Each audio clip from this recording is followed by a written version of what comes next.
Tai būtų galima pavadinti Kremliaus simfonija Ukrainos gatvėse.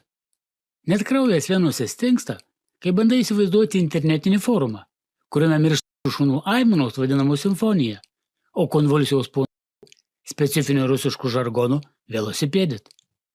2013 metais internetinė svetainė vridyteliam.net puslapyvardžiu Kapibara slėpėsi Ukrainos pilietė Irina Kremenovskaja.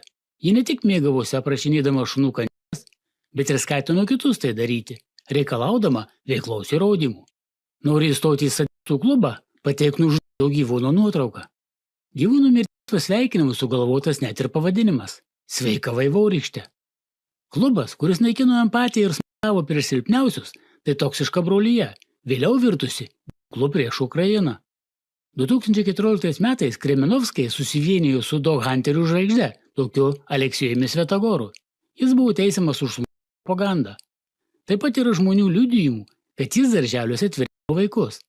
Dirbdami kartu, Kremenovskaja ir Svetogoras moksliškai bandė pateisinti masinių šunų naudojimą.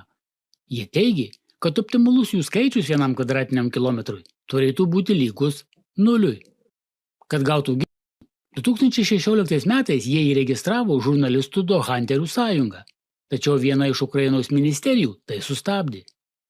Kai Dog Hunterių veikla susilaukė didelio visuomenės ir net teisėsaugos pasipriešinimų, Kremenovskaja nusitaikė į žmones. Staiga ji tapo kultų ir sektų ekspertė. Ji ėmė demonizuoti gyvūnų gynėjus, juos vadino zoosektomis ir kūrė juoduosius sąrašus. Viena iš daugelio jos ekspertinės kabutėse veiklos aukų tapo tarptautinis visuomeninis judėjimas Alatra. Svarbu pažymėti, kad jos retorika ir taikiniai atitinka Racers vadovo Aleksandro Dvorkino metodiką ir taikinius. Racers teigia, kad Ukraina tai sekta, kurią reikia išvalyti ugnimi, o ukrainiečiai – satanistai ir tiesiog vėžys.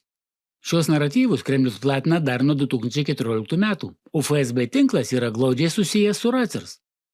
Praeitame vaizdo įraše pasakojo, kaip Rusijos Dog Hunterių veikla siejasi su Racers. Žinant šios faktus, lengva suprasti, kad Kremenovskaja tai FSB Racers per brūkšnelį kruopštaus darbo rezultatas. Kokios viso to FSB darbo pasekmės Ukrainai? Šiuo sunkiu laikotarpiu jos katastrofiškos. Kremenovskajos ardomoji veikla silpnina visuomenę iš vidaus. Ji persekioja aktyvistus, platina dezinformaciją ir kursto piliečių nesantaiką. Ukrainai kaip niekada dabar reikalinga vienybė. Kapibara demonizuoja kitaip tikinčius, ardo vienybę, kuria neesamus priešus. Šiais veiksmais ji padeda Kremliui griauti pasipriešinimą agresoriui.